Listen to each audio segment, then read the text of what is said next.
He thought no one was watching, just a poor kid in taped-up sneakers, running endless laps on a broken park track.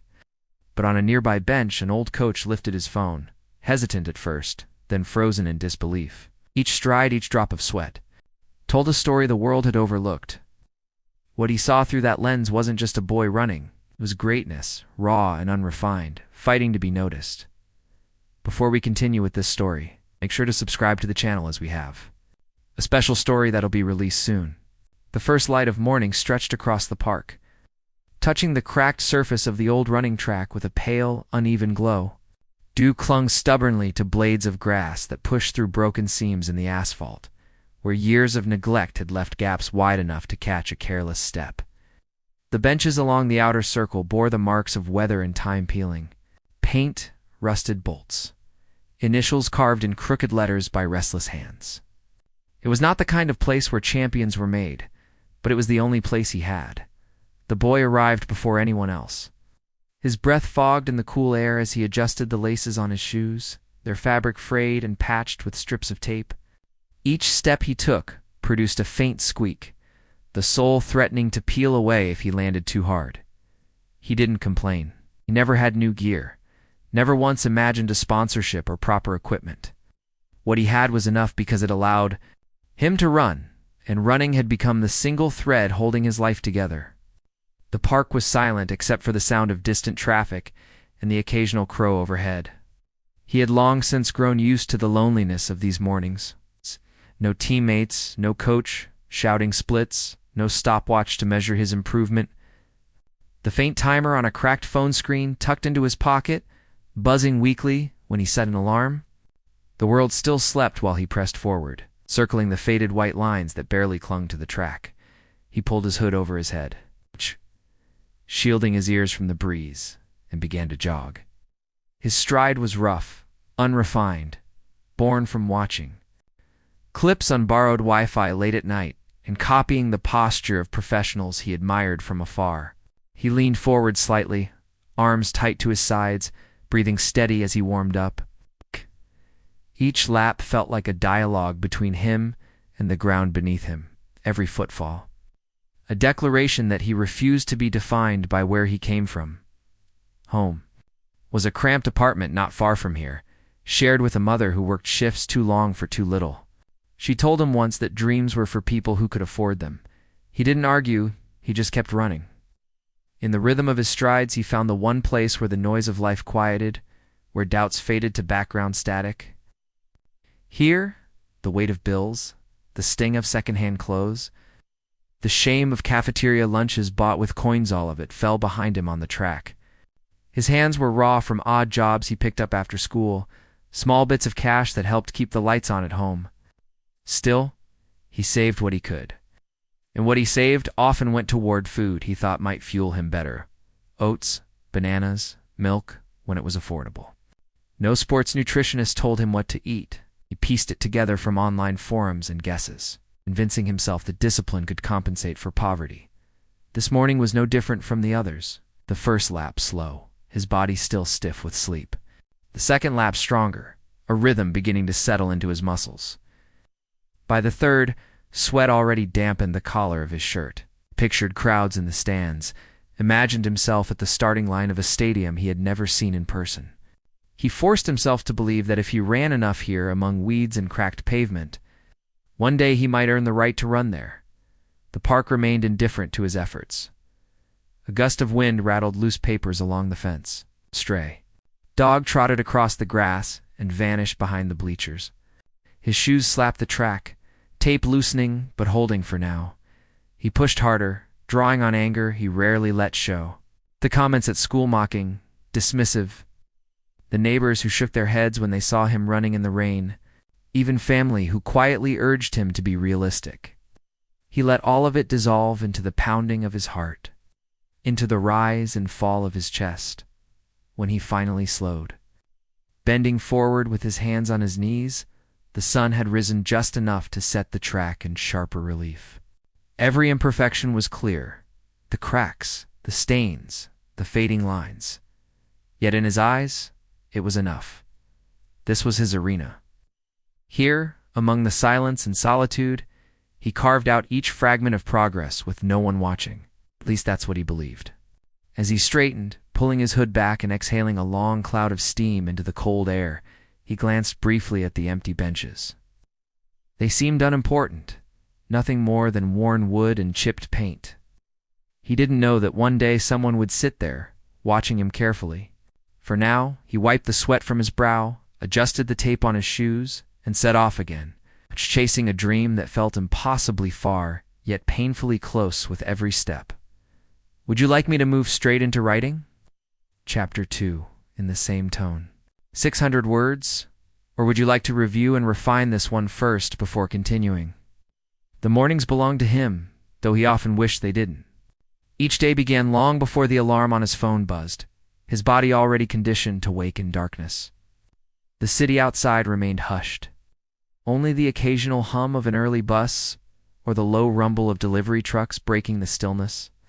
He dressed quickly, pulling on the same faded hoodie, the same shorts worn thin at the seams, and the same shoes whose tape held just long enough to carry him another day. He moved quietly through the apartment so as not to wake his mother, slipping out the door with the battered backpack that carried little more than water and a banana if they had any left. The park was his classroom. He had no coach, no team to push him, no whistle or stopwatch to dictate pace. What he had were shadows his own, stretching across the cracked track as he ran beneath the rising sun. He studied those shadows closely, using them to judge his form, to see if his arms swung evenly, or if his stride broke when fatigue set in. He mimicked movements he had memorized from hours of watching free training clips online, pausing the videos, rewinding, watching frame by frame until he thought he understood. He built his own drills from fragments, high knees, bounding strides. Quick sprints between makeshift markers he placed on the track with fallen branches. Each movement was borrowed, stitched together into a program that belonged to no one but him.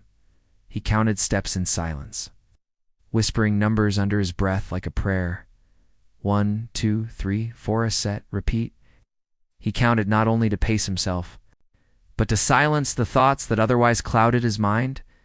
Worry about rent, fear of grades slipping at school, the gnawing hunger that came when meals were stretched too thin, these things crept in easily if he let them.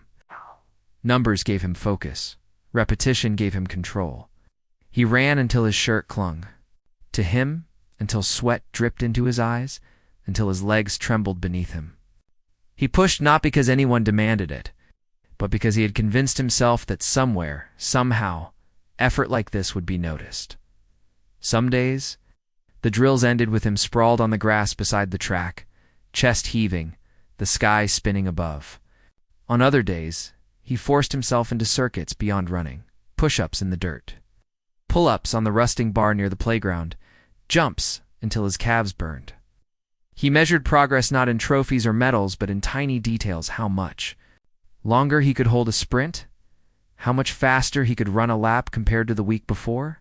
The cracked phone kept his times, though the screen often froze or reset. He wrote numbers in a notebook with frayed edges, penciled records that only he would ever see. The hunger to improve was relentless. He wasn't running for fun, and he wasn't running to pass time. He was running against the weight of being overlooked. Every lap was proof to himself that he was more than what people thought. His classmates saw a poor boy with worn clothes and tired eyes. Teachers dismissed him as distracted, inattentive, unlikely to go far. Strangers barely noticed him at all. But here, on this track, every drop of sweat carried a silent argument against those judgments. He would not quit, even if quitting might have made life easier. When school finally called him back from his morning ritual, he walked into classrooms with sore legs and hands that still shook faintly from exertion. His notebooks filled with equations and half-finished essays were balanced against the other. Notebook the one filled with lap times and training notes. Few classmates noticed the difference. To them, he was just another student sitting quietly at the back. They didn't see the hours already behind him, the dawn spent running against shadows only he paid attention to. As the days blurred into weeks, the routine carved itself deeper. There were no breaks, not even when rain slicked the track or when cold winds bit through his hoodie. He adapted, lowering his head, digging his shoes into mud, or braving the frost until his breath came in clouds. Each hardship became another layer of proof. If he could endure this alone, he could endure anything. The hunger that drove him was not about medals or crowds. It was about refusing to remain invisible, about building himself piece by piece into someone the world could no longer ignore. He never thought of it as extraordinary. To him, it was necessity. And so every morning he returned, repeating the same drills, whispering the same numbers, chasing the same shadow around the track, unaware that another set of eyes had already begun to notice the rhythm of his strides. Would you like me to continue directly with the next chapter in sequence? Or pause here, so you can refine tone and pacing before we move forward? He never spoke much about his home life, partly because he disliked pity, and partly because there wasn't much to tell that people wanted to hear. The apartment where he lived with his mother was on the top floor of a worn-out building that always smelled faintly of mildew and fried food. The hallway lights flickered, sometimes burned out entirely, leaving sections in shadow. Their unit was small, just 2 rooms and a kitchen that doubled as a living space. The wallpaper peeled in places, revealing the plaster beneath. Winters were drafty, summers unbearably hot, but it was theirs. His mother often reminded him that keeping a roof overhead was no small thing. She worked nights at a care facility across town, returning with tired eyes and sore feet, her hands rough. From endless cleaning and lifting, money was always thin. Bills came stacked, demanding more than her paycheck ever covered. He helped where he could, slipping into part-time jobs after school, stacking shelves at the grocery store, delivering flyers, bussing tables at a diner when they needed an extra hand. Each shift left him weary, but he rarely complained. He understood early that his efforts mattered. Some nights, when his mother sat hunched at the kitchen table staring at numbers that never added up, he felt powerless. Running became the one place where he didn't feel that weight pressing so heavily on his shoulders. Yet even as he circled the track, he carried the knowledge that every stride was stolen time that might have been spent earning money. Helping at home or studying harder for classes he struggled to keep up with, school was no kinder than the outside world. His classmates noticed his worn clothes, the taped shoes, the lunches that sometimes amounted to nothing more than a peanut butter sandwich wrapped in wax paper. They made jokes behind his back, sometimes to his face, about his supposed obsession. With running, they called it pointless, a waste of energy. They told him he would never be anyone important, not with grades that barely held together and no connections to lean on. Their laughter stung, though he trained himself not to react. Instead, he carried their words with him to the park, using them as fuel when his lungs screamed and his legs burned. Every cruel remark became another lap, another sprint against the invisible weight of their judgment. His teachers, though not cruel, didn't expect much either. Some advised him to focus on practical goals, things like trade programs or steady jobs that could pay bills immediately. They said it with good intentions, but he heard the subtext clearly. Running was a distraction, not a future. When he once mentioned wanting to try out for a city-level competition, a guidance counselor gave a polite smile and suggested he temper his expectations. He stopped sharing his dreams at school after that. Silence was easier than explaining himself to people who already dismissed the idea. Isolation became familiar. He ate lunch alone more often than not, sitting at the far end of the cafeteria where the noise turned into a dull hum. Ow. Friends were few, not because he was unfriendly, but because he had little to offer beyond his quiet presence. When others went to the movies or met up after school, he went to work or to the track. His world shrank to 2 poles, responsibility and running. One sustained his family, the other sustained him. At night, when the city quieted and his mother's gentle snores filled the apartment, he sometimes lay awake wondering if he was foolish. Dreams had costs, and his came at the price of exhaustion, ridicule, and constant sacrifice. He saw other kids his age with new sneakers, paid coaches, parents who drove them to clean facilities with lanes free of cracks. He had none of that. And yet something in him refused to let go. Poverty bore down on him like a constant hand pressing at his back, reminding him of limits. But in the rhythm of his own footsteps, he found fleeting moments where limits disappeared. The weight of his circumstances shaped him in ways he didn't fully recognize. It made him guarded, cautious with his words, unwilling to hope too openly. It also made him relentless. For every closed door, he imagined a way to slip through a window. For every reminder of what he lacked, he sought out what he could create. On his own, the laughter, the fatigue, the endless balancing of duties, none of it erased the fire that burned quietly inside. If anything, it intensified it. And though he rarely admitted it aloud, a small voice whispered that maybe, just maybe, running could be more than a way to cope. Perhaps it could be the way out. Would you like me to continue writing Chapter 4 straight away in the same immersive tone, or pause here so you can review pacing and balance first? Rain slicked the track until it shone like glass, but he didn't let that stop him. He pulled his hood tight around his head, water dripping steadily down his sleeves, and pressed forward with each stride. The drops slapped against his face, soaking his clothes until they clung to his skin, but he hardly noticed any more. Running in the rain had become routine, another test of whether he could outlast discomfort. Each lap left small splashes in. His wake shoes, already heavy from absorbing water, tape around the soles peeling further at the edges. He told himself the rain was good training. If he could run when the sky opened up against him, then he could run under any condition. On days when the sun bore down mercilessly, the track transformed into a strip of heat that radiated upward, until the air itself wavered. Sweat poured from him within minutes, his throat dry, his lungs dragging in air that felt thick as smoke. He had no sports drinks, no carefully measured electrolytes to keep him balanced. Only a half-filled bottle of tap water he carried in his backpack, rationed carefully so that it would last through the entire session. He trained until his shirt darkened with sweat, until dizziness crept at the edge of his vision. Legs trembled. He told himself to finish just one more lap, then another. Quitting, he reasoned, was a luxury for people who could afford to try again tomorrow. For him, every day mattered. Winter was worse, though.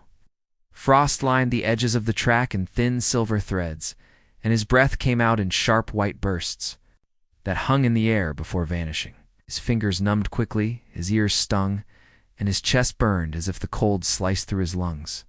Still he came, wore every layer he owned, clothes that barely insulated against the wind, and ran until the feeling returned to his toes. Sometimes he caught sight of his own reflection in a frozen puddle along the path, the blurred outline of a boy pushing forward when no one else bothered to be there. He adjusted his posture based on those fleeting glimpses, tilting his head, correcting the angle of his arms. Trying to imitate the professionals he had studied online, he built his form piece by piece from reflections and shadows. A puddle became his mirror, the faint glow of streetlights, his spotlight, and his own persistence, the only coach he could trust. When he leaned too far forward, he noticed in the wavering surface of water. When his arms flailed too wide, the image reminded him to tighten them. He had no instant feedback, no guiding hand to correct him, so he learned to correct himself. The process was slow, frustrating, but it etched into him a stubborn patience. The cracked phone he carried was both a burden and a tool. Its screen was shattered in one corner, streaks of dead pixels across the display, but the stopwatch app still worked. He would set it down at the edge of the track, sprint a lap, then hurry over to squint at the numbers before they vanished into static. Sometimes the phone froze mid-run, robbing him of his time. Other times it recorded properly, and he carefully noted the result in his notebook. The act of timing himself became ritual. He wanted proof of progress, even if only he would ever see it. Each second trimmed off his laps felt like a private victory. Neighbors sometimes saw him out there in the worst weather and shook their heads. They muttered that the boy was reckless, maybe even foolish. But he didn't run for their approval. He ran because routine anchored him, because stopping would mean acknowledging how hard everything else in life had become. Running, no matter how difficult, was under his control. Rain, heat, or freezing cold, none of it could dictate his will. What started as a way to burn frustration became something sharper, a discipline that ordered his days. When he returned, home soaked, overheated, or shivering, his mother sometimes looked at him with concern. She never tried to stop him, though. She had seen the way he carried himself after those sessions. The faint light in his eyes that never appeared on school days or during work shifts. Running, for all its exhaustion, gave him a quiet strength. Nothing else did. So she simply handed him a towel, a glass of water, or a bowl of soup, and let him be. Discipline was not glamorous. It was not cheered on or rewarded with medals. It was repetition, discomfort, and countless hours of effort that no one acknowledged. Yet in those lonely sessions, he discovered a power that came not from talent alone, but from showing up when it would have been easier to stay in bed. The puddles, the broken phone, the seasons that tried to wear him down, they all became part of his training. Kept running, always running, unaware that someone else had begun to take notice of how relentless he truly was. You want me to continue with the next chapter in sequence right away? Or would you like to pause and refine? Before I move forward? The park always seemed deserted in the early hours, and he liked it that way. The fewer eyes on him, the easier it was to focus. He had grown used to the idea that no one cared to watch a boy running laps in battered shoes, chasing a dream. No one else believed in. Yet one morning, as he rounded the far curve of the track, he passed the row of benches, and without thinking much of it, noticed a man sitting at the edge. The figure looked ordinary, wrapped in a weathered jacket and a cap pulled low against the sun, your hands folded loosely over a walking stick. He seemed to be nothing more than another early riser, perhaps someone enjoying the quiet before the city. Stirred awake, the boy paid him no mind. The man watched in silence. His eyes followed each stride, taking in the awkward rhythm, the raw power hidden in the boy's movements. He noticed details the boy couldn't: the way his foot struck the ground, the angle of his knees, the swing of his arms that carried both inefficiency and untapped strength. Years of experience made it impossible for him to see running as a simple act. To him, every step was a story about potential, discipline, and possibility. He had not planned to be at the park. Retirement had slowed his days into habits of coffee, newspapers, and long walks meant to keep the joints from stiffening. But something had drawn him here, to the track he once knew well. Long ago, he had guided young athletes on similar ground, shaping them for competitions that stretched across continents. He had stood on the sidelines of Olympic stadiums, heart pounding as his runners charged down the lanes. Some succeeded. Others stumbled. When the years caught up with him, when the travel became too much, he stepped back, content to let younger coaches take the spotlight. But now, seated on the bench, he felt a stirring he hadn't expected. Watching the boy circle the track pulled him out of the haze of routine. This was no polished athlete with sponsorships and tailored gear. This was a boy running alone, his face set with a quiet determination that reminded the man of why he had fallen in love with the sport in the first place. The boy didn't glance at him again. His focus was fixed on the cracked lines of the track, on the rhythm of his breathing. To him, the man was invisible, another piece of scenery like the broken fence or the rusting lampposts. He sprinted hard on the straights, slowed on the curves, wiped sweat from his brow with the back of his sleeve. The man's gaze stayed steady. He could see mistakes in the form, errors that could be corrected. But he also saw something rare in unwillingness to stop, even when exhaustion bent the boy's posture and pain tightened his jaw. Around them, the park began to stir. A dog walker passed by, tugging a restless animal along the path. A pair of older women carried yoga mats toward the grassy field. None of them paid attention to the boy, and he preferred it that way. The man on the bench, however, remained unmoving, as though anchored to the spot. When the boy paused to catch his breath, leaning against his knees, the man almost lifted a hand, almost called out. But he stopped himself. It was too soon. He knew that sometimes the worst thing one could do was interrupt someone's rhythm. Before trust was earned, instead he shifted slightly, pulling a phone from his pocket. He angled it subtly, not to intrude, but to capture a piece of what he was seeing. The boy never noticed. His world was narrowed to the stretch of track in front of him, to the pounding of his heart, to the invisible race he fought every morning. The man recorded a short clip and then lowered the device, pocketing it once more. He was not yet sure why he did it, only that instinct told him this moment mattered. The boy finished his final lap and walked slowly along the fence line, chest rising and falling in heavy breaths. He wiped his face with the edge of his hoodie, then gathered his backpack and disappeared down the path leading out of the park. The man remained seated, staring at the empty track long after the boy had gone. For the first time in years, he felt the faint tug of possibility, the quiet sense that something had shifted. He knew he would return tomorrow and the day after that. Not as a coach announcing himself, but as a stranger on a bench, watching a boy who had no idea he was no longer running alone.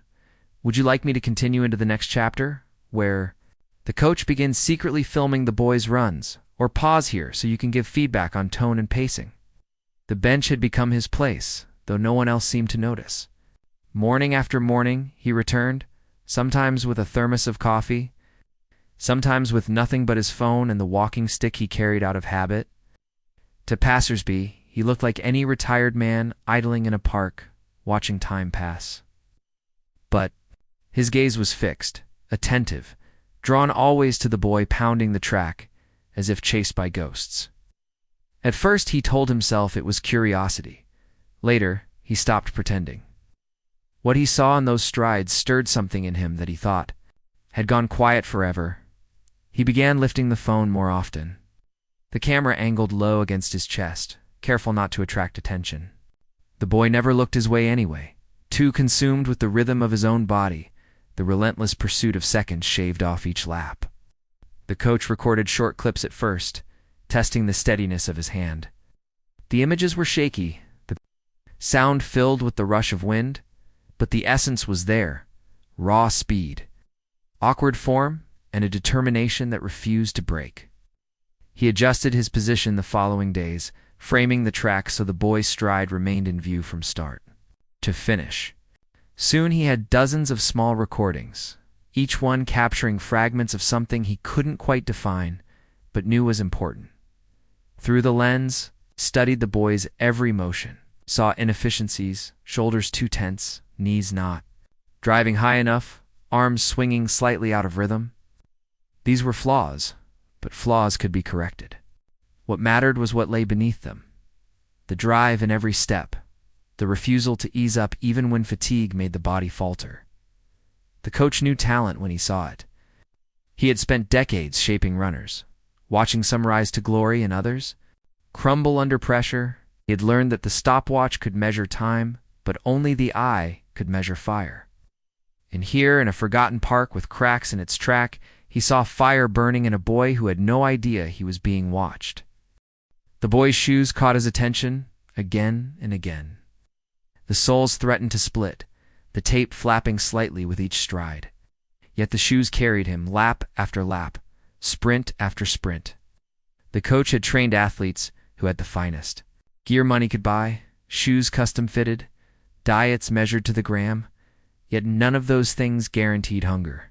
Hunger was something that could not be taught, could not be purchased. It was something born of struggle, sharpened by need. Boy's hunger was visible in the way he leaned into the final stretch of each run, gasping for air yet forcing himself to push harder. It was visible in the way he circled back after collapsing on the grass, dragging himself upright to begin again. As he replayed the footage on his phone at home, the coach felt an ache of recognition. He had once known another runner with that same reckless persistence, a young man who ran until his legs gave out, who refused to stop until someone pulled him from the track. That runner had been one of his great successes, winning medals that glittered under the stadium lights. But he had also known others' talents who burned brightly but briefly, who cracked under the weight of expectation. The coach worried about that as he watched the boy through the lens. Could someone with no support, no resources, withstand the grind required to rise beyond obscurity? Still, he kept filming. Each new clip deepened his conviction that this was not an ordinary case of a boy with idle dreams. He saw glimpses of efficiency forming where there had once been only clumsiness. He noticed the timing of strides evening out, the angles of movement beginning to correct through sheer repetition. The boy was teaching himself through trial and error what others paid thousands to learn under professional eyes. It was unrefined, yes, but it was real. And real was harder to come by than talent polished too early. He never spoke to the boy during those mornings. He remained the stranger on the bench, phone in hand, capturing pieces of a story that even the boy himself did not yet realize he was writing. Sometimes he felt guilty for not revealing himself or holding the footage like a secret. It knew timing mattered. Step in too soon, and he might disrupt the fragile balance that kept the boy returning day after day. Wait too long, and the boy might burn out or walk away entirely.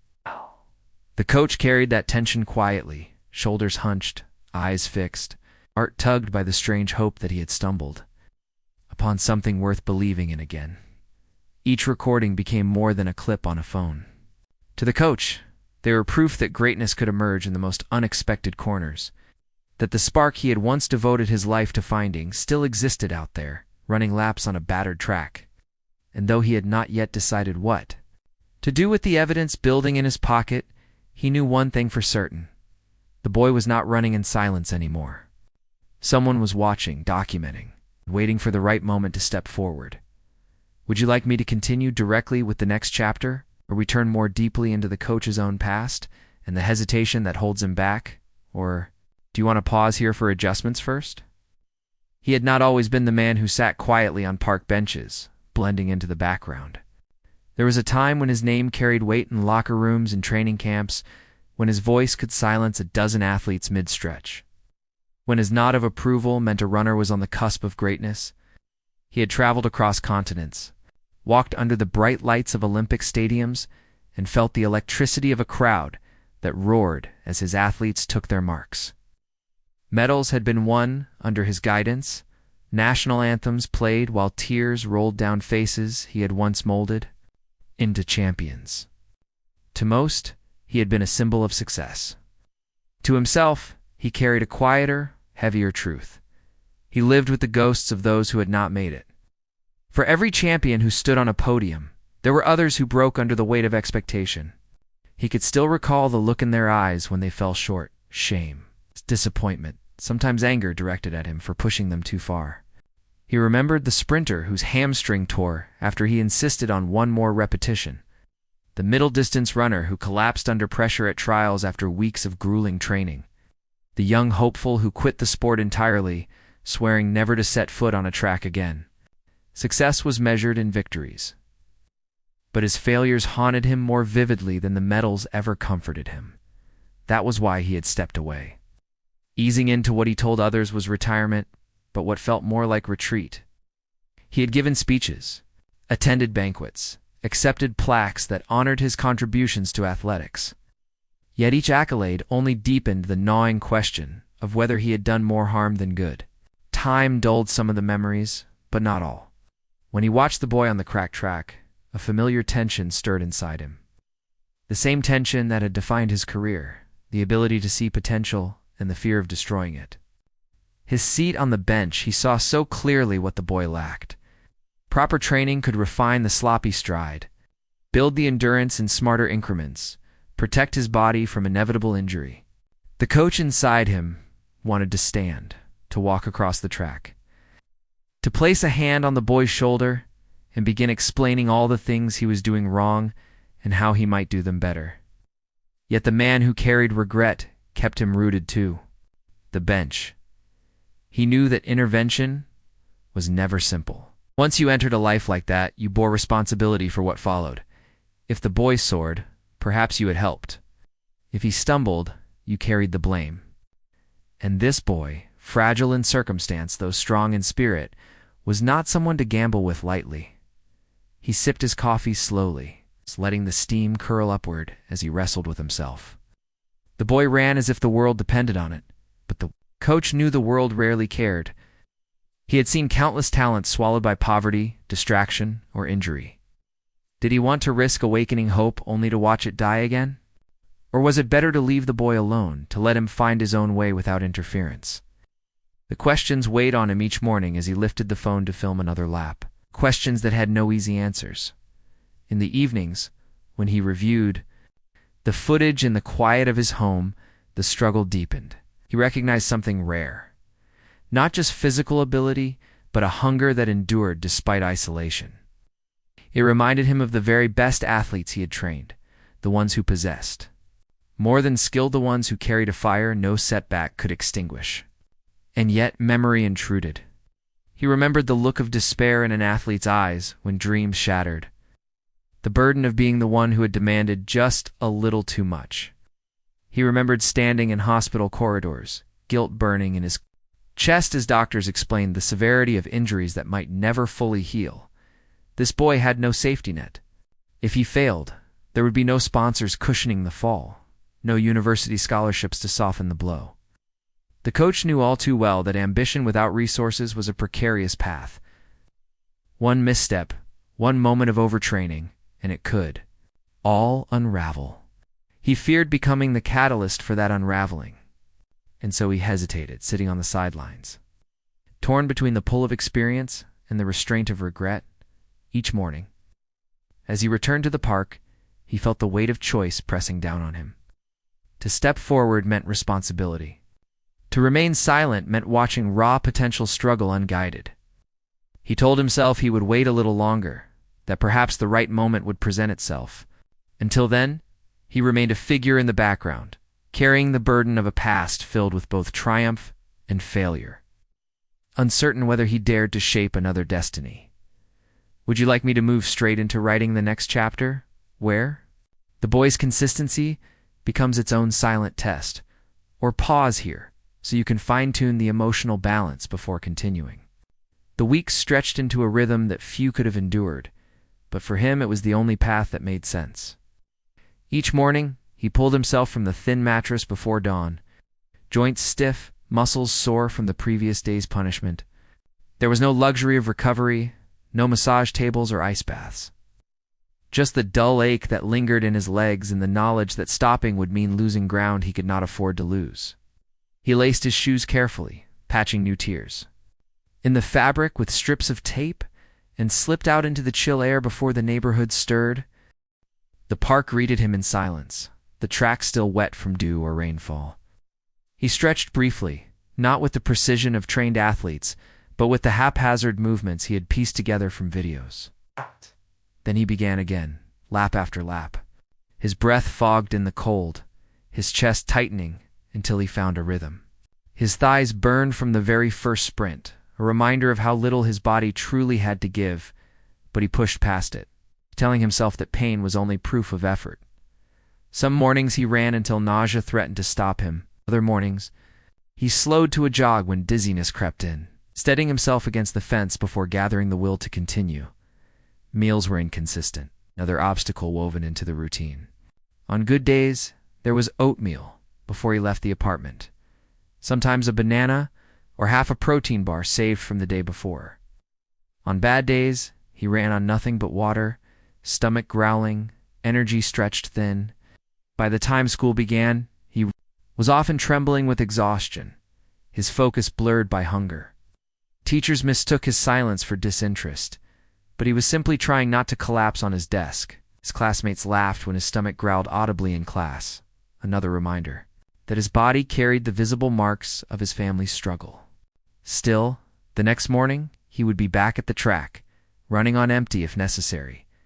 Temptation whispered constantly. There were moments when he stopped at the edge of the track, hands on his knees, chest heaving, and asked himself why he was doing this. No one was watching. No one would notice if he skipped a day, if he gave himself permission to rest. The idea lingered in his mind, especially on days when rain pelted down hard enough to sting his skin, or when the winter wind cut through every layer of clothing he owned. He could have walked away, told himself it was foolish, told himself he had other responsibilities more pressing than chasing seconds on a broken track.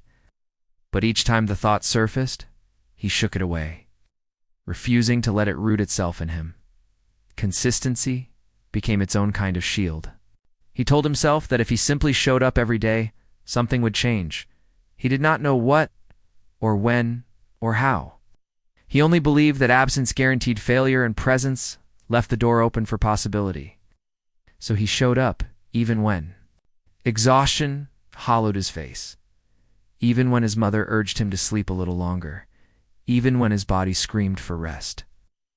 Every step was an act of defiance against the temptation to surrender. He never noticed the man on the bench, the quiet figure whose phone captured each stride.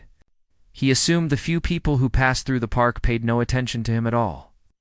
In his mind, he was invisible, just another boy struggling with his own strange obsession. He didn't know that every drop of sweat, every grimace of pain, every burst of energy when he thought no one cared, was being preserved. He didn't know that someone else saw not futility, a promise. By the end of each week, his body felt battered, yet something subtle shifted inside him. The laps did not become easier, but they became familiar, ingrained, like second nature. He learned to live with sore legs, to carry hunger like a silent passenger, to bury self-doubt under layers of repetition. His world had narrowed to simple truths: wake, run, work, sleep. The routine carved him into someone stronger, though he did not yet realize how much the act of enduring mattered, and so he kept circling the track. Day after day, his breath rising in the cold morning air, his shoes fraying, his resolve unbroken. He did not see himself changing, but he was. Each lap was shaping him into more than a boy with a dream. It was shaping him into someone who could withstand the weight of disappointment and still keep going, someone whose discipline was preparing him for trials he could not yet imagine. To him, it was just another week survived. To the man on the bench, it was proof that greatness often begins with the quiet decision not to quit. Would you like me to carry forward into the next chapter, where the whispers of his presence in the park begin to reach others, or pause so you can refine this section before continuing? At first, no one cared. He had been running those laps for so long that the sight of a thin boy circling a cracked track hardly registered to anyone passing by. But consistency has a way of making itself known, even in the most overlooked corners of a community. Slowly, the routine that had once been invisible began to catch attention. A jogger who came twice a week noticed the boy was always there before him and still running when he left. A woman who walked her dog each morning began to time her route to his rhythm, watching the boy surge past again and again. Soon, the whispers began to spread. Some admired his persistence. "That kid's out here every morning," one man told his wife as they passed the park, shaking his head in disbelief. "Rain, shine, doesn't matter. I've never seen anyone that dedicated." To them, his effort was a curiosity, perhaps even an inspiration, a reminder of a kind of discipline that seemed rare. Others, however, looked with pity. They saw the worn shoes, the sweat-soaked hoodie, the hollowed cheeks that spoke of skipped meals, and wondered what kind of desperation drove a child to punish himself like that. "He should be home resting or studying," an older woman muttered. To a friend, "This isn't healthy. He's going to hurt himself." And then there were those who dismissed him outright. To them, he was just another boy wasting time on impossible dreams. They scoffed at the idea that laps around a neglected park could amount to anything. "Running around in circles doesn't get you anywhere," one man said loudly to no one. In particular, as he passed the track on his way to work. "He's chasing air. He'll realize soon enough that life doesn't reward you for effort without opportunity." Their words carried the weight of cynicism, born perhaps from their own disappointments. The boy remained unaware of most of it. His world was narrowed to the sound of his breathing, the slap of his shoes on the uneven track, the countdown of steps whispered under his breath. He did not notice the glances, the murmurs, the subtle shifts in how people regarded him. Yet, the community was slowly beginning to weave him into its daily narrative. The boy at the track, the runner who never stopped, the figure who kept moving when others gave in to the weather, the hour, the excuse. Children noticed too. They pointed at him as they passed with their parents, asking why he ran so much. Some imitated him for a few steps, laughing as they sprinted before losing interest. To them, he was entertainment, a background character in their play. Teenagers were less kind. Some jeered from a distance, mocking his clothes, his intensity, the way he seemed to believe in something so unlikely. They shouted comments that drifted across the field, testing whether they could break his focus. He never responded, and his silence only seemed to irritate them more. Despite the mixed opinions, The whispers built momentum. People began to compare notes. The grocer who stocked shelves at dawn mentioned the boy to a customer who nodded knowingly, having seen him on her walk. A teacher who jogged on weekends commented to a colleague that she'd recognized one of her students pounding the track with surprising resolve. The community did not rally behind him, nor did it dismiss him entirely. He became a subject of small talk, a flicker of interest that ebbed and flowed depending on who was watching. Through it all, the man on the bench listened quietly. He heard the murmurs, saw the sidelong glances, and understood what they did not. To most, the boy was either admirable, pitiable, or foolish. To him, the boy was none of those things. It was potential waiting to be shaped, a story still unfolding. But the coach kept his silence, allowing the whispers to rise and fall like background noise while he continued filming, storing away proof of what the others could not yet see. The boy never noticed how his presence had shifted the atmosphere of the park. He thought of himself as invisible, and in some ways he was. He did not know that his persistence had become a mirror for the people around him. Some saw in him the determination they wished they still had. Others, the futility of effort without support. And still others, the uncomfortable reminder of what it meant to try when the odds were stacked against you. The ripples were faint, barely visible, but they had begun. What started as silence was slowly becoming a conversation, one that would grow louder in the weeks to come. Do you want me to continue right into the next chapter, where the coach finally decides to approach the boy for the first time, or pause? Here for your adjustments? The evening light stretched long shadows across the park, soft and golden as the day thinned into night. The boy was still running, his hoodie dark with sweat, his steps heavy but determined. He had been at it longer than usual, pushing himself into the dim hours when the track grew quiet again, emptied of dog walkers and children. Only the sound of his breathing and the dull rhythm of his shoes striking the cracked ground filled the air. On the far bench, the older man watched as he had done countless times before, phone resting unused in his lap. He had recorded enough for now. Tonight he felt something pressing in on him, an urgency that wouldn't let him simply sit and observe. He waited until the boy slowed, till his pace dropped into a weary jog, and then finally a walk. The boy bent forward, hands on his knees, chest rising and falling as he tried to steady himself. The man rose carefully from the bench, leaning on his walking stick though he didn't truly need it, and crossed the short stretch of grass toward the track. His steps were deliberate, cautious, as though approaching a wild animal that might bolt if startled. When he reached the edge of the lane, he cleared his throat quietly. "You're running yourself into the ground," he said, his voice low, steady, but not unkind. The boy lifted his head, startled. He hadn't expected anyone to speak to him, especially not this man whose presence he had noticed only faintly in passing. He straightened slowly, still breathing hard, eyes narrowing in a mix of suspicion and politeness. "I'm fine," he managed, wiping his forehead with the back of his sleeve. The man gave a small nod, not pressing too hard. "Fine for today, maybe. But you keep running like that, you'll burn out your legs before they ever give you what you want from them." The boy frowned slightly. It wasn't the kind of criticism he was used to. Most people either ignored him or mocked him openly. This man's words carried something else, an observation that seemed to come from knowledge rather than disdain. Still, the boy bristled. "I know what I'm doing," he said quickly, though even as he spoke the words, he knew how fragile they sounded. The man tilted his head, studying him. "Do you? Because your stride tells me different. You're leaning too far forward on your sprints. Wastes energy, makes you slower." Paused, then added, "And your arms, tighten them up. Keep them closer to your sides. You'll run cleaner." A moment, silence stretched between them. The boy shifted uncomfortably, unsure whether to take the advice or dismiss it. No one had ever offered him technical feedback before. Everything he knew came from late-night videos and trial and error.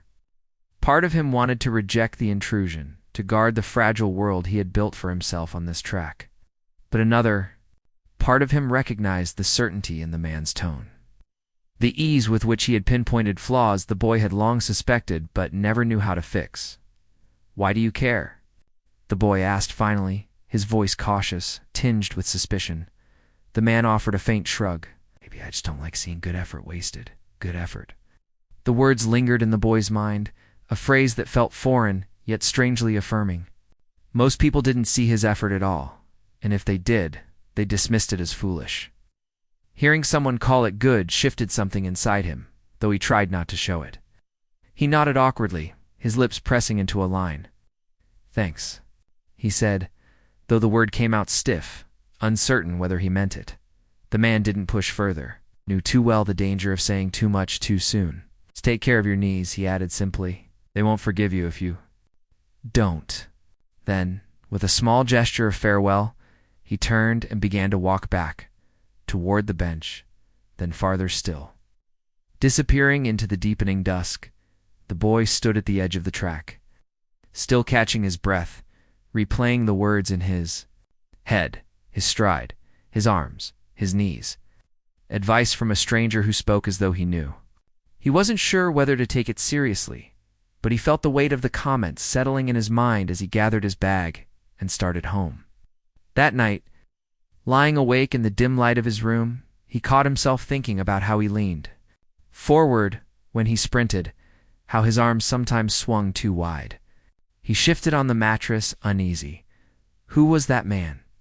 Why had he been watching? The questions troubled him, yet they also sparked something unfamiliar, the idea that maybe, just maybe, someone saw him as more than a boy chasing shadows on a broken track. Would you like me to continue immediately into the next chapter, where the boy wrestles with doubt and distance after this encounter? Or pause here so you can shape the tone before I move forward? The stranger's words followed him long. After he left the park, at first he tried to shake them off, telling himself it didn't matter, that some old man on a bench didn't know anything about him or what he was doing, but lying awake in the small, dim apartment, staring at the cracked ceiling above his bed, the comments replayed in his head with stubborn persistence. Leaning too far forward, arms too wide, knees at risk. The advice rang with a clarity that unsettled him. No one had ever looked at him closely enough to say those things. Not teachers, not classmates, not even family. It felt intrusive, almost. Uncomfortable, and yet it also felt accurate. The next morning he pulled on his hoodie and shoes with more tension than usual. As he walked to the park, his mind churned with questions. Why would a stranger care enough to stop him? What did he see that made him decide to speak up? Suspicion gnawed at him. People didn't just offer help without reason. Maybe the man was mocking him in a subtle way, pretending to offer advice, only to laugh about it later. The boy clenched his fists as he approached the track, determined not to let himself be anyone's joke. He started running harder that day, pushing into his sprints with a ferocity that bordered on reckless. He leaned forward more than ever, as though daring his body to collapse under the weight of his own pride. Sweat stung his eyes, his lungs clawed for air, but he refused to ease up. Each lap became a defiant declaration. He didn't need anyone's guidance, didn't need strangers pointing out his flaws. The man was watching again. The boy would prove he was strong enough without correction. But as the minutes stretched into hours, he felt his body beginning to rebel.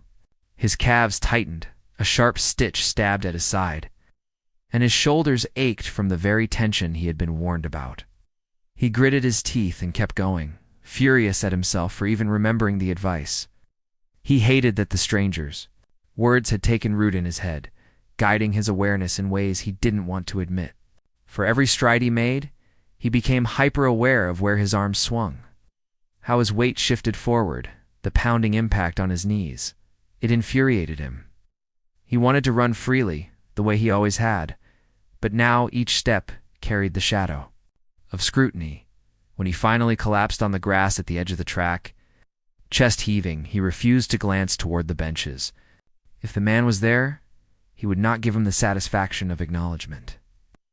He lay staring at the sky, jaw clenched, body trembling, silently daring the world to tell him he wasn't enough. Pride swelled inside him, stubborn and raw, but beneath it lingered an unwelcome insecurity. What if the man was right? What if all these years of effort had been built on mistakes he couldn't see? What if he had been wasting his body, wearing himself down for nothing? The thought cut deep, and he hated himself for entertaining it. He gathered his bag quickly when he could finally stand, keeping his eyes down as he left the park. Told himself he would not speak to the man again. Distance was the only way to silence the questions. He would prove, through sheer persistence, that he could rise on his own terms. The following days, his routine became harsher. He woke earlier, trained longer, skipped meals without hesitation if it meant more time on the track. He drilled himself relentlessly, watching his reflection in puddles with a mix of obsession and resentment. He tried to adjust his form on his own, but never admitted it was because of what had been said. Each correction felt like a betrayal of his pride, even as he couldn't stop making them. The man remained on the bench, watching quietly, sometimes lifting the phone, sometimes just observing. The boy avoided looking his way, though he always knew he was there. Their silence stretched into an unspoken standoff. The boy would not ask questions. He would not seek help. He would run harder, longer, until his body itself proved he needed no one. Yet even as he punished himself with the effort, doubt threaded through him like a whisper he could not quiet. He told himself it didn't matter why a stranger cared. But deep down, he couldn't shake the unsettling feeling that someone did. Do you want me to carry forward into the next chapter, where the footage he doesn't know about begins to reach beyond the park? Or pause here so you can refine tone? In direction first? The older man sat in his small study late one night, the glow of the desk lamp casting a narrow circle of light across the cluttered surface. His phone rested in front of him, screen open to a video he had watched dozens of times already. Boy was running through mist, hoodie damp with rain, arms pumping awkwardly yet with undeniable force. His stride was unrefined, uneven in places. But beneath the imperfections lay a rhythm that tugged at the coach's memory of what greatness looked like in its earliest form. He had sworn to himself he would not interfere, that he would let the boy's story unfold naturally. Yet something inside him stirred with the weight of responsibility. He felt as though hiding the footage would be a mistake. For hours he sat torn, fingers hovering over the screen. He thought of the athletes he had guided in the past, the way discovery often hinged on a single moment of recognition. He remembered one runner plucked from obscurity after a scout saw her time scribbled in a school notebook. Another who had been noticed only because a chance video of a local meet had made its way to the right inbox. Potential needed light, he told himself, and the boy was running in darkness. With a sigh, he transferred the clip to his computer, edited nothing, and let the rawness remain. The only change he made was trimming the silence at the start and end. Leaving behind only the unbroken footage of the boy driving himself down the length of the track, he uploaded it to a small forum where coaches and trainers sometimes shared material. It was not a place for viral entertainment, but for serious eyes that understood what they were seeing. The title was simple: Untrained Runner at Local Park. He gave no name, no details. Within hours, responses trickled in. A former sprinter commented on the boy's natural turnover. Another pointed out his raw power, the strength visible even beneath flawed mechanics. There were criticisms to his form, to loose, his stride to heavy, but threaded through them was a consistent recognition. This boy had something. By the next day, the thread had grown. Other coaches chimed in, some skeptical, others intrigued. A few asked if more footage was available. One mentioned he had seen Olympic-level runners with less raw determination in their eyes. Another speculated that, with proper training, the boy could shave significant time off his laps. The man read each response slowly, feeling the weight of their interest. He had not been wrong. What he had witnessed from the bench was not a mirage created by nostalgia. The boy carried genuine potential, and now others were beginning to see it too. Still, he felt conflicted. He had shared the video without the boy's knowledge. He imagined the look of betrayal that might cross the young runner's face if he ever discovered it. The boy, so guarded, so protective of his private pursuit, would not understand why a stranger had chosen to expose him. Yet the coach also knew that doors did not open unless someone knocked. He consoled himself with the thought that he had revealed nothing of the boy's identity. To those online, he was just a figure in a hoodie, a nameless runner in a neglected park. But to those who understood athletics, he was already becoming a topic of conversation as the days passed. The coach continued to upload short clips. Each one drew more attention, and the comments grew sharper. Discussions turned to what kind of background the boy might have. What circumstances produced such relentless effort in someone so young? Some speculated he was part of a training program but kept off the radar. Others suggested he was simply a kid with nothing but drive. Whatever the guesses, the consensus grew stronger. This was not ordinary. The man leaned back in his chair, staring at the screen as new replies appeared. He knew momentum was building, and soon the conversation would escape the confines of small forums. Former athletes had begun to share the clips among their circles, and whispers spread to coaches still active in the field. Recognition was growing, even if the boy himself remained oblivious. The coach closed the computer and sat in the dim light, his heart conflicted. He had set something in motion, and there would be no stopping it now. Meanwhile, the boy continued to run each morning, unaware that strangers across the country were studying his stride, dissecting his movements, and debating his potential. To him, the track was still lonely, still his private world of effort and discipline. He did not know that the shadows he chased had begun to cast light in places far beyond the park. Light that would soon reach him whether he was ready or not. Would you like me to continue into the next chapter, where the attention grows and the footage begins spilling into wider audiences? Or pause here so you can shape how public you want the discovery to feel? The video did not stay tucked away in the quiet corners of niche forums for long. Someone reposted it to a broader platform, attaching a caption that asked the simple question, "Who is this kid?" From there, the curiosity spread. The footage of a boy in a rain-soaked hoodie pounding down a cracked track began to circulate among communities that thrived on uncovering raw, undiscovered talent. Each clip was short, often no more than 30 seconds. But in those 30 seconds, people saw something compelling in intensity that couldn't be faked. The kind of drive that made them pause and watch again. Comments grew in number and variety. Some marveled at his pace, pointing out that even with sloppy form, the boy's raw times suggested remarkable potential. Others were skeptical, dismissing him as another dreamer who would never make it beyond backyard practice. Yet the very act of debating him fueled the fire. Every forum thread, every repost, every discussion added to the mystery of the nameless runner in the battered shoes.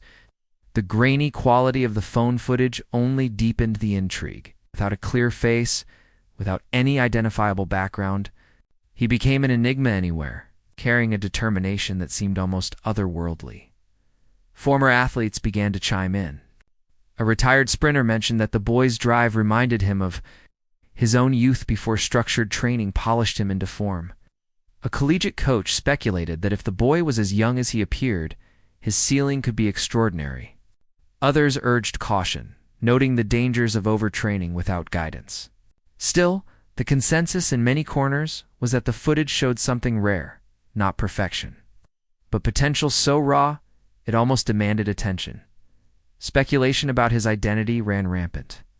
Some insisted he must already belong to a private club, training in secret, though skeptics countered that no legitimate program would allow an athlete to run in such worn shoes or on such a poor surface.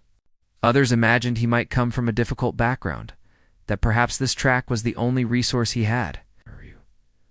A few voices romanticized the image, calling him the ghost runner, a figure who seemed to appear from nowhere and then vanish back into anonymity. The boy knew none of this. Each morning, he still woke before dawn, pulling on the same hoodie, tying the same patched shoes, and making his way to the park. His world remained narrowed to the cracked lanes and the stopwatch on his phone, to the sound of his breathing and the rhythm of his steps. He did not sense the growing audience, the strangers who were dissecting every movement he made. To him, the track was still private, a place where he tested himself without expectation. At school, his days unfolded with the same dull repetition. Classmates teased him for his quietness or for the smell of sweat that sometimes lingered after a morning session. He carried his notebook filled with lap times, careful not to let anyone glimpse it, as though the numbers inside were too fragile to be mocked. He did not know that online people were already speculating about his times, comparing his stride length to known athletes, Imagining futures he had not yet dared to dream aloud, the man on the bench followed the spread of the videos with quiet unease. He saw the clips shared more widely, saw comments multiply until threads stretched for pages. Recognition was building faster than he had anticipated. What had begun as an experiment to see if others saw what he saw had taken on a momentum of its own. He wondered if he had made a mistake, if the boy's anonymity would hold long enough for him to be protected from unwanted pressure. And yet part of him felt vindicated. Others could see the spark. It had not been wrong. In the park, the boy sprinted alone, rain or shine, every lap the same solitary battle he had been fighting for months. He still believed himself invisible, a nameless figure chasing shadows on a broken track. He did not know that each stride was now reaching far beyond the boundaries of the park, that unseen eyes were studying him with curiosity and growing excitement. His silence, his discipline, his refusal to stop these things had begun to resonate with people who had never set foot in his world. While he trained in solitude, the audience grew, waiting for the mystery to unravel, waiting to discover the name and story of the boy who refused to quit. Do you want me to move directly into the next chapter, where his body begins to rebel and he faces a breaking point, or pause so you can guide how the tension should rise from here? The morning began like countless others, the boy stepping out into the dim light just as the horizon started to glow. The air was cool, the park quiet, and his body felt heavy before he even reached the track. Weeks of unrelenting routine had carved into him deeper than he cared to admit. His calves throbbed, his knees ached, and his chest still carried the tightness from the previous day's sprints. He told himself it was nothing new, that soreness was only proof of progress.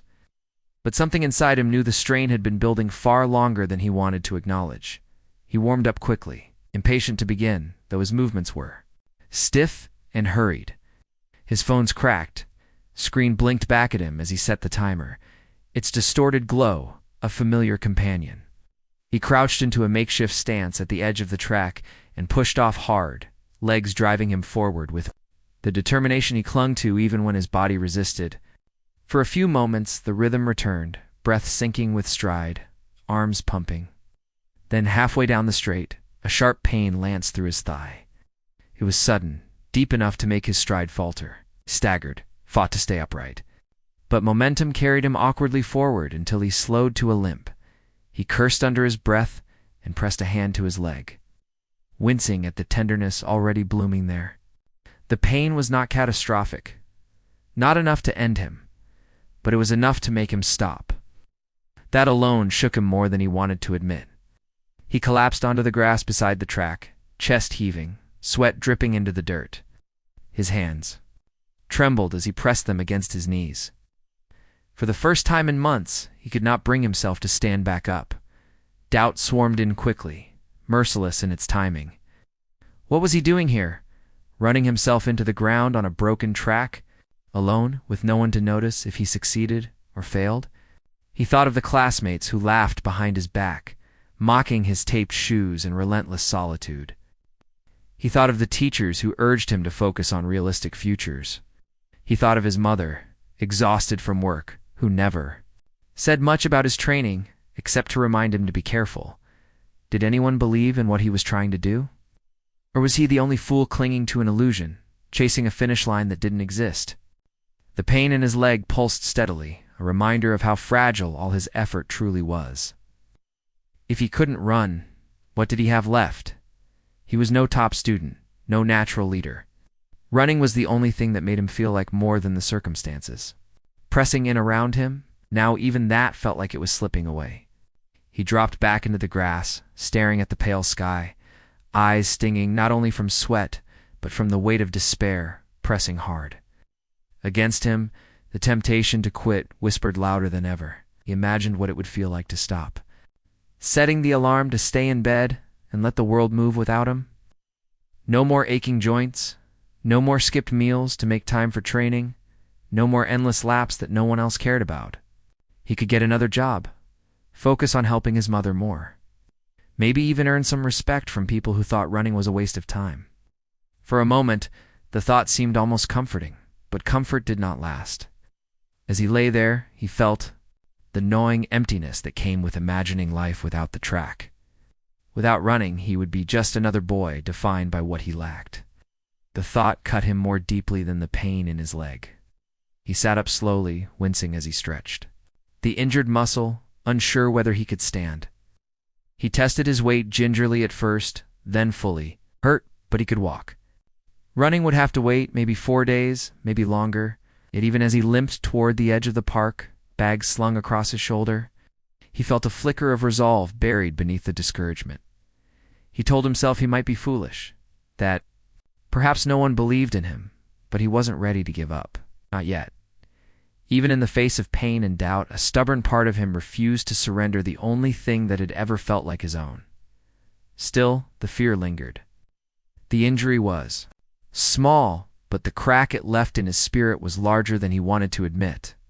As he disappeared into the quiet streets, he carried the weight of uncertainty with him, unsure if he would find the strength to return. "Would you like me to move straight into the next chapter, where the coach finally reveals himself more directly and shows the boy the footage, or pause here so you can decide how quickly you want the turning point to arrive?" The boy returned to the track with a limp that had not quite faded, his movements slower, his breaths heavier.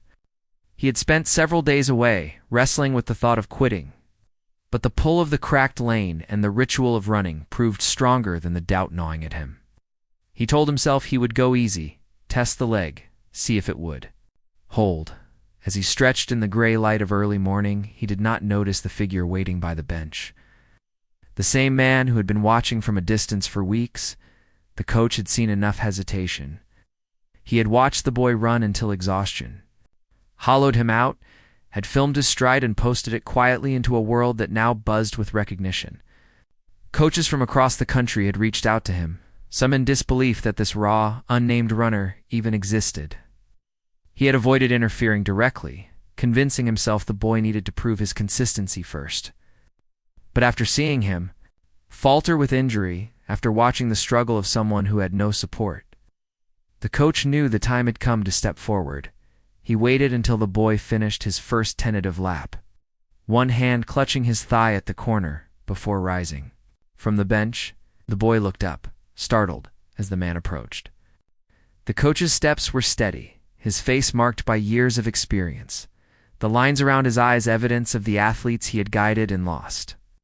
He stopped a few feet away, giving the boy space, and spoke with a calm authority that immediately felt different from the casual encouragement he had offered before. "You've been running here for months," he said, voice low but clear. "You haven't missed a day, no matter the weather. I know because I've been watching. And more than that, I've been recording." The boy froze, confusion cutting through his exhaustion. "Recording." Coach nodded, pulling his phone from his pocket. With a few swipes, he opened a video and held it out. The screen showed the boy himself lean, determined, every stride captured in shaky clarity. At first, the boy flinched, embarrassed by the sight of his patched shoes, his uneven form. But as the clip played, he noticed the comments scrolling. Beneath it, names he did not know. Words like raw potential, natural stride, talent without polish. Dozens of remarks from people who clearly saw something he had never believed anyone else would notice. This has already been shared among coaches, scouts, even some former Olympians, the man continued. They see what I see. You've got something rare. It isn't just your speed, it's your grit, your refusal to stop, your ability to push through conditions most kids your age wouldn't tolerate. The boy's throat tightened.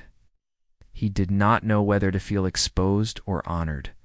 He looked down at his shoes, tape fraying at the edges, and shook his head. "That's just people talking online. They don't know me." "They don't know what?"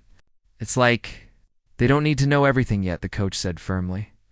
"What matters is they already see the one thing that can't be taught. Hunger, technique can be corrected. Stamina can be built. But the will to keep showing up on a broken track day after day, that is something no training plan can give. You already have it." The boy met his eyes for the first time, trying to read the truth in his expression. The man looked familiar in a way that nagged at him, though he could not place it. There was weight behind his words, the kind that came from someone who had stood in the places he described. "Who are you?" the boy asked finally, The coach hesitated, then drew a long breath. My name is Daniel Harper. I've trained Olympic athletes for more than 3 decades. I've seen world champions rise and fall. And when I saw you here, I recognized something I hadn't seen in years. He paused, letting the words settle. I didn't step in right away because I wanted. To be sure, now I am. The world has already started to notice you, even if you haven't noticed yourself. And if you're willing, I want to help you take the next step. The boy's chest rose and fell with uneven breaths. The name struck something in him. Yeah. Read about Harper in old articles, seen his name mentioned in highlight reels of past Olympics. To think that this man had been sitting quietly on the same bench all this time, watching him struggle, recording him, was almost too much to process. For the first time, the boy felt the weight of possibility pressing against the weight of doubt. He didn't answer right away, but as the screen replayed his stride under the coach's hand, he realized he was no longer invisible. The world somehow had already begun to see him. Do you want me to carry the next chapter into the teens? Conflicted reaction, torn between trust and suspicion, or pivot into the growing outside attention, now pressing toward him? The boy arrived at the park the next morning with a knot of unease in his chest. The air was cool, the sky still dim, and for once he was not entirely alone. The coach was already there, standing by the cracked track with a stopwatch hanging. From his neck, posture upright, as though he had never left the world of official races. The boy slowed as he approached, unsure if he truly wanted to step into this new rhythm, unsure if accepting guidance would mean surrendering the one thing that had always been his independence, yet something in the coach's steady presence made him stay. Their first session began without ceremony. The coach pointed to the starting line and asked the boy to run at his usual pace. The boy set off, the familiar burn rising in his lungs, the slap of his worn shoes echoing against the broken pavement. He expected approval, perhaps even admiration, but what he got was silence. When he slowed to a stop, chest heaving, the coach didn't clap or nod. He simply gestured for the boy to repeat, this time focusing on his stride, his posture. The way his arms cut through the air? At first the corrections stung. You're leaning too far forward. You're wasting energy with those extra steps. Keep your elbows closer. Each word chipped at the pride the boy carried from months of training alone. He had believed his relentless effort was enough. Now he realized effort alone was not precision. The coach didn't let him hide in comfort. Every flaw was exposed under his sharp eye. Every mistake had to be redone until muscle remembered what the mind resisted. By the end of that first morning, the boy collapsed onto the grass, sweat soaking through his shirt, every muscle trembling. He wanted to resent the man who pushed him past what he thought his limit was. But instead there was a flicker of something else, an understanding that the exhaustion felt different this time. It wasn't wasted. It was purposeful. The coach handed him a bottle of water, his expression stern but not unkind, and told him they would meet again tomorrow. Days turned into weeks. The boy found his mornings reshaped by drills he had never imagined. Instead of endless laps, there were intervals, timed to the second, exercises that targeted his stride, sessions that demanded he focus not on running harder, but running smarter. The cracked phone that once served as his stopwatch was replaced by the coach's precision timing. The vague reflection in puddles replaced by real feedback on body mechanics. The boy's pride, once rooted in doing it all alone, began to shift into a quiet respect for learning. Still, it was not easy. The boy stumbled often, his frustration mounting when his body refused to adjust as quickly as he wished. The coach's corrections never softened, and though he never raised his voice, his silence after a failed attempt carried its own weight. There were mornings the boy returned home with sore legs and sore pride, questioning if he had made a mistake. Agreeing to this, yet each evening, as he replayed the sessions in his mind, he recognized the subtle changes, fewer wasted steps, smoother transitions, a speed that no longer came only from grit, but from efficiency. Gradually, the relationship between them began to form. The boy still carried wariness, uncertain of why this man cared so much. But he could not deny that under the guidance, his running was transforming. The coach shared little of himself, yet when he did, his words carried the weight of experience. He spoke of athletes who had broken records, of others who had burned out, of the thin line between discipline and obsession. The boy listened, filing each lesson away, realizing that what he was learning was not just how to run, but how to endure without destroying himself. On one cold morning, as the boy completed a set of sprints cleaner and sharper than ever before, the coach allowed the smallest nod of approval. It was not praise shouted from the sidelines, but it was enough to light something inside the boy. For the first time, he began to see himself not as a dreamer running laps on a forgotten track, but as someone being shaped into an athlete. His raw grit was still there, unshakable, but now it was being carved into form.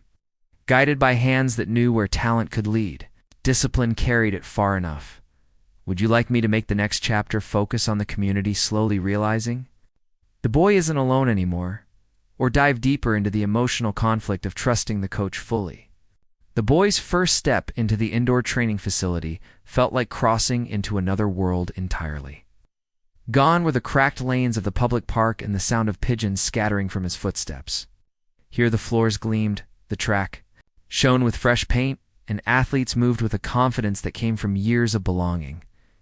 Their shoes looked new, each pair identical to the ones he had only ever seen advertised online. Coaches with clipboards barked instructions, stopwatches clicked. And there was a rhythm in the air that told him this place operated on standards he had never known. He clutched the strap of his faded backpack tighter, the patched fabric fraying at the edges, and followed his coach quietly inside. He could feel eyes on him almost immediately. Some were curious, others dismissive, a few openly skeptical. To them, he was just another face, another hopeful kid who didn't quite fit the image of the young professionals already training under careful supervision.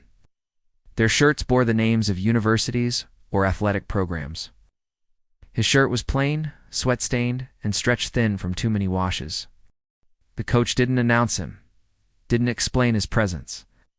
He simply walked him to the track and told him to warm up. The boy obeyed, though his movements felt stiff under the weight of unfamiliar stares. He jogged slowly, aware of the sound, of his shoes slapping awkwardly against the pristine surface. They were the same shoes he had been running in for months, tape holding them together, soles worn almost smooth. In this environment, they stood out more than ever, a reminder of how far he was from the world these other athletes lived in. He tried to focus on the rhythm of his breathing, on the way his coach had taught him to push from the balls of his feet, but the voices around him cut through. A pair of athletes whispered by the water fountain, glancing at him with smirks. Someone else muttered about charity cases under their breath. It wasn't loud enough to confront, but loud enough to sting. He'd always trained in solitude, where no one questioned his right to be there. Here, in this place, every stride seemed to require justification. The drills began, and his coach put him through the same regimen he had practiced in the park, only now under the fluorescent lights and the scrutiny of others. His arms burned from the repetitions, his legs ached from the sprints, but he refused to let the discomfort show. Every time doubt threatened to creep in, he forced himself to push harder. If they doubted him, he would not give them reason to believe he didn't belong. Still, the clash of worlds pressed down on him in small humiliations. When the session ended, others unzipped sleek gym bags and pulled out protein shakes or recovery drinks. He reached into his backpack and pulled out a plastic bottle of water, refilled from his kitchen tap that morning. While others spoke casually about upcoming competitions or college scouts, he stayed quiet, unsure if his voice would even be welcome in their conversations. The coach watched, saying little, but his presence remained steady. At the end of the day, as the boy sat on the edge of the track unlacing his shoes, the coach finally spoke. He told him that belonging was not given, it was earned. That every athlete in the room had started somewhere, but few had the hunger that came from fighting for a place with nothing but grit. The boy listened, though the sting of difference lingered. Over the next few visits, the tension didn't disappear. Whispers still followed him, and skepticism still colored the looks cast his way. But the boy learned to let the weight of those doubts become fuel. Each time he circled the track, each time he launched into a drill, he imagined himself outrunning the voices that said he was less. He couldn't erase the fact that his background was written into his every possession, his every gesture. Yet within the clash of worlds, he began to find a rhythm, an understanding that even if he didn't look like he belonged, his effort had the power to make space where none had been offered. Would you like me to shape? The next chapter around the turning point where one of the elite athletes begins to respect him, or focus instead on the coach defending him against institutional doubt. The days settled into a rhythm that felt unfamiliar, yet strangely natural. He arrived at the facility early, sometimes before the lights had been fully switched on, stretched in silence while the place slowly filled with bodies and voices. The first sessions had been awkward, his movements stiff and self-conscious, under the weight of other people's judgment. But as the weeks passed, something shifted. His body began to respond to the steady push of discipline. And beneath the soreness he had grown used to carrying, a new energy flickered. The stopwatch never lied. In the park, he had timed himself with the cracked screen of his phone, squinting at digits that sometimes froze mid-run, leaving him uncertain whether he was improving or standing still. The coach measured every lap with precision, clicking the button at the exact moment his foot crossed the line. The numbers on that little device became his map, charting progress he had once struggled to see. A second shaved off here, another fraction. It wasn't dramatic, but it was real. Each improvement, no matter how small, felt like confirmation that his effort had meaning. At first, he thought the coach was exaggerating when he nodded approvingly at the results. The boy had always believed improvement belonged to other people, those with trainers, equipment, and support systems he lacked. Yet his legs carried him faster with every passing week. He no longer gasped for air halfway through drills. His stride, once uneven, found a rhythm that carried him smoother across the track. Even the aches in his muscles began to feel different, not the pain of strain without progress, but the soreness that hinted at growth. He noticed it most in the moments when he forgot to think. During one session, lost in the blur of his own breathing, he realized he had run a set of laps without once counting the steps in his head. The numbers had been his crutch, a way of convincing himself he was in control. But this time, the rhythm had taken over, as if his body finally trusted itself. He finished the set to find his time marked lower than ever before, and the coach's faint smile was the only acknowledgement he needed. What surprised him more was how possibility began to replace the old weight of survival. Before running had been an act of escape, a way to quiet the noise of poverty, hunger, and doubt. Now it became a way forward, a path he had not believed was open to him. He caught himself imagining races beyond the park and the facility, crowds in the stands, a finish line with cameras and announcers. The images startled him, almost embarrassed him, but they returned nonetheless, stubborn and insistent. Outside the facility, nothing changed. The bills at home still piled up, the small jobs still demanded his evenings, and classmates still laughed when he mentioned track. But inside the oval of the track, something had shifted. He no longer felt like a shadow running laps no one would ever see. He could feel momentum gathering, something that made his struggles less about enduring and more about reaching. The coach didn't shower him with praise. His words remained clipped, his tone steady, but he pushed him harder now, adjusting his form with quick corrections, setting tougher goals. The boy responded not with resentment but with hunger. Each correction was proof that someone believed there was more in him to unlock. The whispers from other athletes hadn't completely vanished, but they no longer cut as deep. Some of them had even started to nod at him after drills, a quiet acknowledgement that his improvement was too obvious to dismiss. The boy didn't seek their approval, but the shift confirmed what he was beginning to suspect, that he was no longer just surviving on the margins. One evening, after a particularly brutal session of sprints, he collapsed onto the track, chest heaving, sweat soaking through his shirt. The coach crouched beside him, stopwatch dangling loosely in his hand, and read out the final time. The number was sharper than anything he had ever imagined for himself.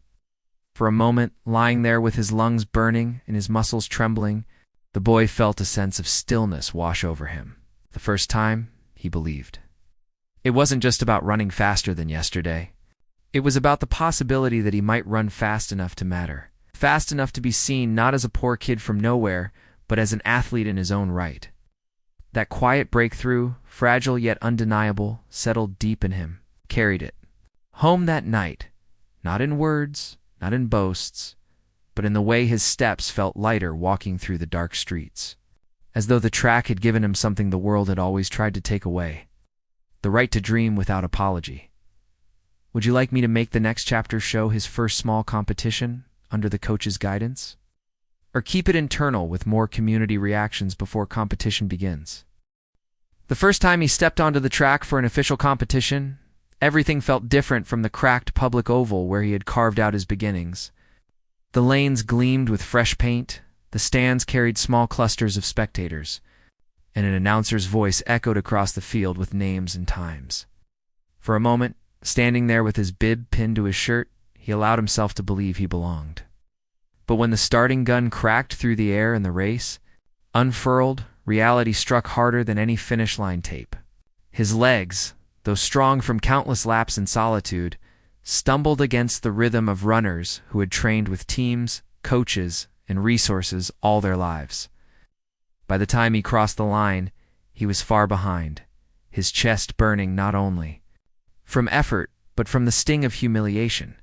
He tried to mask it with a polite nod, but the whispers began almost instantly.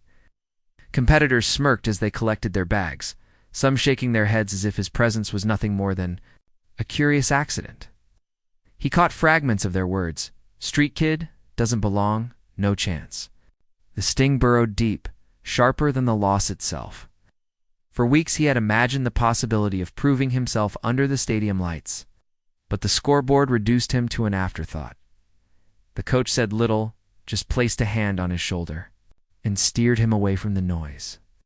He wanted to ask why his effort wasn't enough, why his body betrayed him, why the hours of silent work seemed invisible when it mattered. But pride sealed his lips, leaving him to swallow the questions. Alone, he returned to training the next morning as though nothing had happened, though the weight of that failure pressed hard on every stride. The competitions that followed didn't change the story much. He showed up with determination, ran with all he had, and still fell short against athletes backed by institutions. Their technique polished, their nutrition monitored, their travel paid for. The politics of selection hovered like a wall he couldn't scale. When rosters for regional events were posted, his name was often missing, buried beneath lists of those with reputations, connections, or long-standing affiliations. His times improved measurable proof of progress, yet paperwork and gatekeeping kept him on the outside looking in. He overheard parents talking near the stands, their voices carrying easily. They spoke of him not as an athlete, but as an oddity. One said, "It was sweet that he tried." Another muttered it was a waste of time for officials to let him race. The comments bruised, not because he hadn't expected them, but because they echoed the same dismissals he had endured since childhood. It seemed the world was always ready to remind him where he didn't belong, and yet he kept returning. Sting of rejection did not keep him from lacing his shoes at dawn, from pounding the track in silence, from pushing his body until it trembled. Every defeat left him hollow, but he filled that hollow with more laps, more sweat, more grit. He knew no other answer. The cracked park track still waited for him, its surface rough and uneven, yet it felt like home. There, no one told him he was less than. The only voices were his breath and the rhythm of his shoes striking earth. The coach, though careful with his words, never abandoned him. He pointed out progress even when medals didn't come, emphasized that the times in the stopwatch mattered more than the whispers in the stands. But the boy still wrestled with nights of doubt. After long shifts at work, he wondered if the sacrifices were worth it, if the world's judgment would ever bend. His mother, seeing him limp home with exhaustion written across his face, sometimes urged him to rest, to reconsider. Yet she also saw the fire in his eyes, the one thing poverty hadn't dimmed. She couldn't bring herself to take it away. Failure, rejection, humiliation. These became companions as familiar as the hunger and fatigue he had always known. They sat with him at the table of his life, unwelcome but constant. Still, he refused to let them drive him from the track. He told himself that every lap he ran was one more they hadn't counted on. Every return to competition was defiance, a refusal to disappear quietly. Others might have seen a boy stuck in a cycle of disappointment, but he began to understand something different. Each setback stripped away illusion and left behind a core he hadn't recognized before. He wasn't running to silence whispers or to prove doubters wrong. He was running because it was the only way forward, the only way he knew how to keep breathing when the world tried to suffocate him with dismissal. And so, even when rosters excluded him, when medals went elsewhere, when voices said he was wasting his time, he returned to the starting line, sometimes beaten before the race began, sometimes deflated before the gun fired, but always present, because presence itself was victory, the act of refusing to vanish, of demanding space in a world that would rather pretend he wasn't there. Would you like the next chapter to capture his first unexpected breakthrough competition or race, where his perseverance finally breaks through the waller to show the turning point where outside recognition begins to outweigh local rejection? The stadium hummed with the nervous energy of competitors stretching along the infield, adjusting spikes, and shaking out their limbs. He stood quietly in lane 4, head lowered, listening to the thunder of his own pulse in his ears. For years he had returned to the same cracked park track, circling alone. Pushing against pain and poverty while the world doubted, now he stood at a major trial meet, the kind of event where selectors, scouts, and seasoned athletes gathered. The weight of every insult, every rejection, every late-night shift followed him to the line, yet alongside it came the quiet memory of his mother, folding his race bib with trembling pride, of the coach's steady eyes that had never left him, of the hundreds of dawns where he chose not to quit. The starter's pistol cracked, the world narrowed instantly to breath, rhythm, and the sting of air in his lungs. He pushed through the first bend, legs burning but steady, shoulders loose. The field surged with practiced ease, but he did not falter. He had rehearsed this moment in solitude countless times, imagined chasing shadows on that broken track, counting steps when no one was watching. Now the shadows had become real competitors, yet his body answered in kind. By the halfway mark, the rhythm of his stride held, smoother than the last season, his arms driving cleanly, his feet landing with precision. The voices in the stands blurred, a background wave of noise that he no longer tried to interpret. The only sound he focused on was the slap of spikes on track and the breath of the runner beside him. Each lap closed, and with it, the wall that had always seemed to rise before him began to crumble. His mind tried to summon the memory of every loss, every humiliation, but they no longer felt heavy. They sharpened him instead, each one a blade that carved away hesitation as he rounded the final curve. Something surged, familiar yet new. His body screamed, muscles begging for relief. But he had carried worse weights before. Empty stomachs, ridicule, the ache of long nights at part-time jobs. Compared to those, this pain was a gift. He leaned forward, arms pumping, the finish line rushing closer. For a fleeting moment, he thought of that cracked park oval, the one that had taught him how to suffer in silence, how to find meaning when no one else cared. He let the memory propel him forward. When he crossed the line, there was no immediate understanding of what he had done. The world blurred in the aftermath, his chest heaving, legs trembling. He bent over, hands on knees, gasping. Then he heard it, the announcer's voice calling his time, sharp and clear over the stadium speakers. A hush rippled across the stands before erupting into applause. His time had not only held against the field, it had surpassed expectations, marked him as a contender, not an outsider. For the first time, the whispers carried a different tone. No longer dismissive mutters of street kid or waste of time, but startled recognition. People craned their necks to see him more clearly. Coaches scribbled notes, athletes exchanged looks. Sound that had so often cut him down now lifted, reluctant but undeniable. He'd made them see. On the edge of the track, the coach stood with arms crossed, face unreadable, though his eyes betrayed the weight of the moment. He had seen many races in his life, guided many athletes, but none carried the same resonance. Watching the boy he had first noticed on a weathered bench years ago, taping his shoes together just to run laps, stirred something deeper than victory. It was the image of possibility itself, raw and stubborn, finally demanding to be acknowledged. Boy, still gasping, glanced toward the stands, uncertain what to do with the sudden shift in attention. For years he had run in near invisibility, where applause was nothing more than leaves rustling in the park. Now hundreds of strangers clapped, some rising to their feet. The sensation was almost unbearable, but he stood tall despite the trembling. In his body, the coach stepped forward at last, not with loud celebration, but with quiet affirmation. He clapped once, firm and deliberate. And in that single gesture, the boy saw everything: the cracked track, the silent mornings, the hunger, the dismissals, and the unseen years of discipline. All of it had led here. Recognition did not erase the struggle, but it transformed it, proving that persistence could carve a place even in the most hostile of spaces. The scoreboard glowed his name and time, undeniable proof that he belonged. The boy let out a shaky breath, tasting salt and relief. For once, the weight he carried did not feel like chains, but wings.